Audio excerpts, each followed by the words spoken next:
Hello friends, welcome to our YouTube channel 10th and 12th NCERT Biology, and here we are studying all the topics of biology of class 10th and 12th. Today we are going to study about excretion process of class 10th unit 6 topic 4. Firstly, I request you all, if you like my content, please subscribe my channel and click on bell icon to get notification of all my upcoming videos. Guys, आपको पता है कल हमने transportation का topic किया था और उसके जो MCQs हैं वो मैंने इस वीडियो के डिस्क्रिप्शन बॉक्स में डाल दी हैं। आप वहां से जाके उन्हें डाउनलोड कर उन्हें सॉल्व करके मुझे कमेंट सेक्शन में उनके आंसर्स बता सकते हैं। तो आज हमने पढ़ना है एक्सक्रीशन के बारे में। गाइस, आपको पता है हमारी बॉडी में बहुत सारी मेटाबॉलिक एक्टिविटीज हैं, जैसे कि डाइजेशन होती है, ये चलती रहती हैं, ये कंटिन्यू रहती हैं। और इससे क्या होता है कि हमारी बॉडी में वेस्ट मटेरियल प्रोड्यूस होता है। जैसे कि डाइजेशन है तो वो नाइट्रोजनस वेस्ट मटेरियल प्रोड्यूस करती है और इस वेस्ट मटेरियल को हमारी बॉडी से रिमूव करना बहुत ही ज्यादा इंपॉर्टेंट होता है, नहीं तो वो हमारे लिए हार्मफुल होता है। तो the biological process involve in the removal of these harmful metabolic waste from our body is called excretion. Definition से तो आप समझ गए होंगे कि जो बायोलॉजिकल प्रोसेस जिसके थ्रू हम इस वेस्ट मटेरियल को अपनी बॉडी से एक्सक्रीट करते हैं, उस प्रोसेस को हम एक्सक्रीशन कहते हैं। गाइज, ये एक्सक्रीशन प्रोसेस जो है यूनिसेलुलर ऑर्गेनिजम्स में भी होता है और मल्टीसेलुलर ऑर्गेनिजम्स में भी होता है। जो यूनिसेलुलर ऑर्गेनिजम्स होते हैं वो डिफ्यूजन के थ्रू ये जो वेस्ट मटेरियल है उसको सराउंडिंग एरियाज में रिमूव करते हैं। जैसे कम्प्लेक्सिटी बढ़ती है, मल्टीसेलुलर ऑर्गेनिजम्स आते हैं तो स्पेशलाइज्ड ऑर्गन डेवलप हो जाते हैं इस एक्सक्रीशन प्रोसेस को फंक्शन करने के लिए। ठीक है, अब हम पहले पढ़ेंगे एक्सक्रीशन इन ह्यूमन बींग्स। हमने ह्यूमन बींग्स में एक्सक्रीशन किस तरह से होती है वो हमने पढ़ना है।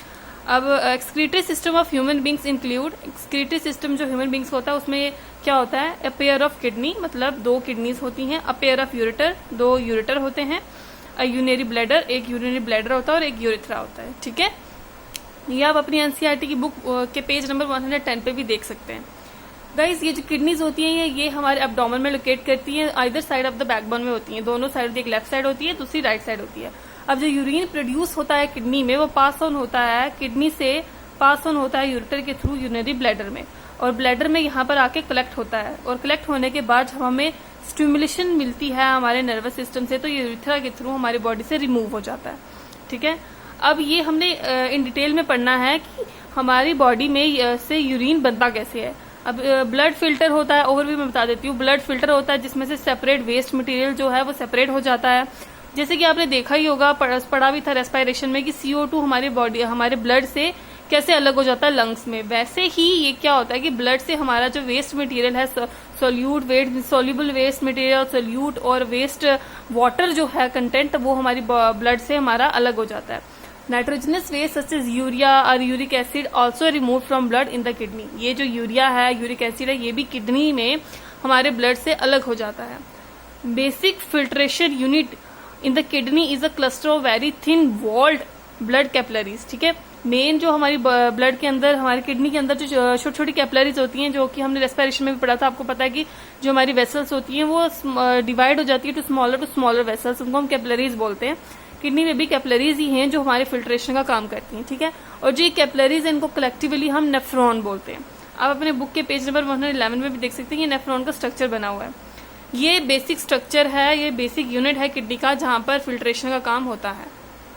Guys, each capillary cluster in the kidney is associated with the cup shaped end of a coiled tube called Bowman's capsule that collects the filtrate. इसमें क्या होता है कि जो कैपिलरीज होती हैं वो क्लस्टर ऑफ स्मॉल वेसल्स होती हैं जो कि किडनी में प्रेजेंट होती है, और ये जो स्मॉल वेसल्स होती हैं ये कप शेप्ड स्ट्रक्चर के साथ सराउंडेड होती हैं, उससे कवर्ड होती है, और उस कप शेप स्ट्रक्चर को हम बोमेन्स कैप्सूल कहते हैं। इस बोमेन्स कैप्सूल के अंदर जो कैपिलरीज अभी बताई थी, उन सारी कैपिलरीज को कलेक्टिवली हम ग्लोमेरुलस बोलते हैं। गाइस, आपकी एनसीईआरटी की बुक में तो ये process of urine formation in detail में नहीं है, बट मैं आपको समझा देती हूँ कि ये यूरिन फॉर्मेशन हमारी बॉडी में होता कैसे है। जो किडनी है वो अनवांटेड सब्सटेंस को ब्लड से अलग कर देती है, जिसको हम यूरिन बोलते हैं, जो कि हमारे यूरेथ्रा के थ्रू बॉडी से रिमूव हो जाता है। सबसे पहले मैं आपको बताती हूँ कि ये हमारा नेफ्रॉन है। जैसे कि मैंने आपको बताया था, ये बेसिक यूनिट है किडनी का। इस नेफ्रॉन में हमारे 3 स्टेप्स परफॉर्म किए जाते हैं यूरिन फॉर्मेशन के लिए। ठीक है, सबसे पहला कौन सा है? सबसे पहला है, फर्स्ट है हमारा ग्लोमेरुलस फिल्ट्रेट।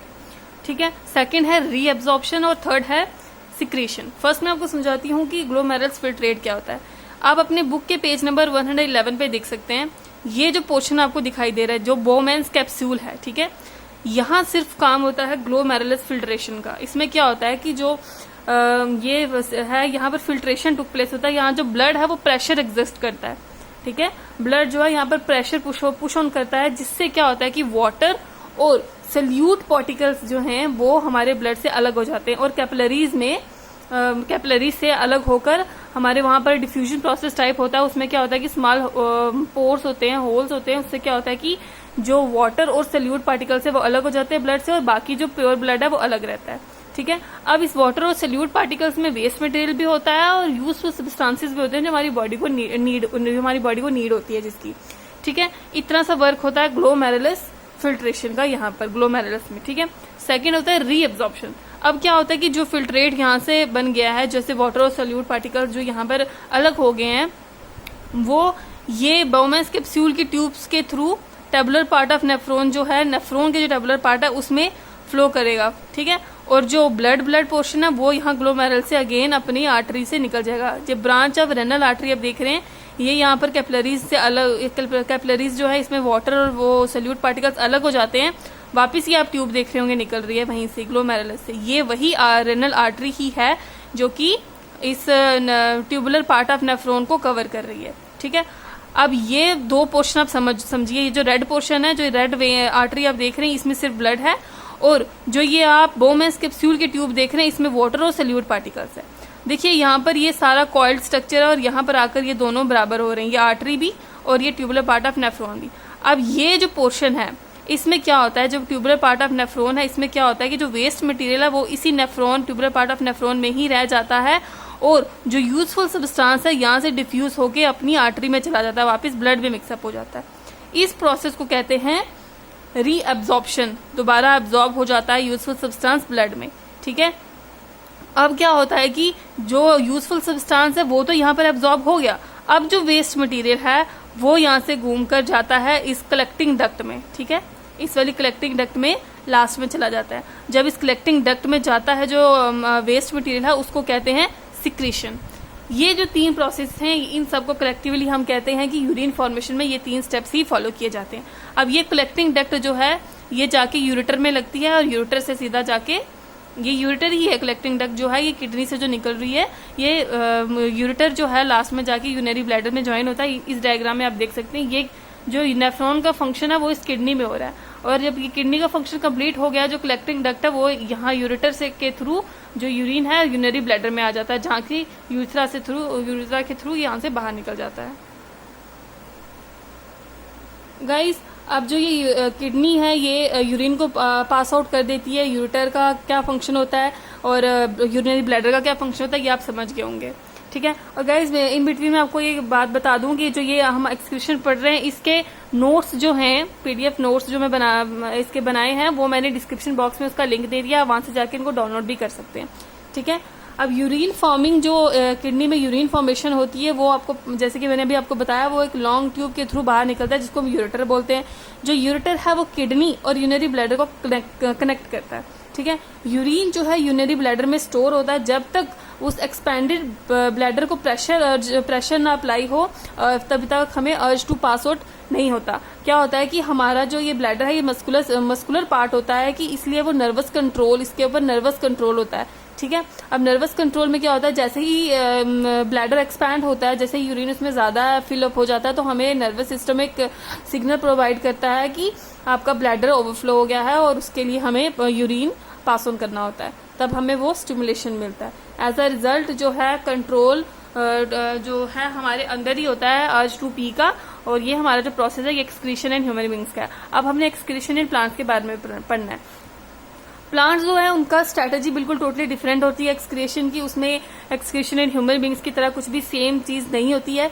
और जो प्लांट्स का एक्सक्रीटरी पार्ट होता है प्लांट का वो ऐसा कुछ सच होता नहीं है, और जो वेस्ट प्रोडक्ट है वो जैसे कि ऑक्सीजन हो गया, वाटर हो गया, लीव्स जैसे फॉलन हो जाते हैं, रेजिन्स, गम्स, यह सब एज अ वेस्ट प्रोडक्ट होता है। ऑक्सीजन आपको पता होगा फोटोसिंथेसिस के थ्रू जो ऑक्सीजन लास्ट में जो होता है वो oxygen as a waste product produce होता है, जिसको प्लांट जो है अपने स्टोमेटा के थ्रू सराउंडिंग एरिया में रिमूव कर देता है। वाटर जो है वो ट्रांसपायरेशन के थ्रू, ये भी आपने पढ़ा है लास्ट टॉपिक्स में कि वाटर जो है वो ट्रांसपायरेशन हो जाती है प्रोसेस, ट्रांसपायरेशन प्रोसेस के थ्रू जो वाटर है वो रिमूव हो जाता है प्लांट से, ये भी एज अ वेस्ट मटेरियल है प्लांट का, ठीक है। और लीव्स हैं, जैसे कि वो ओल्डर लीव्स होते हैं वो फॉल डाउन हो जाते हैं, वो भी वेस्ट मटेरियल में आता है। अब जैसे रेजिन्स हैं, गम्स हैं, ये भी एज अ वेस्ट मटेरियल ही प्लांट से रिमूव होता है, ठीक है। और भी कुछ वेस्ट मटेरियल, वेस्ट सब्सटेंस होते हैं जो कि प्लांट सॉइल में ही रिमूव कर देता है। तो आई होप आप एक्सक्रीशन टॉपिक को समझ गए होंगे। जिसको जो टॉपिक समझ में नहीं आया, जो पार्ट समझ में नहीं आया, वो मुझे कमेंट सेक्शन में पूछ सकता है। I will clear it next topic, next video. So please, thank you guys, and please subscribe our channel. Thank you.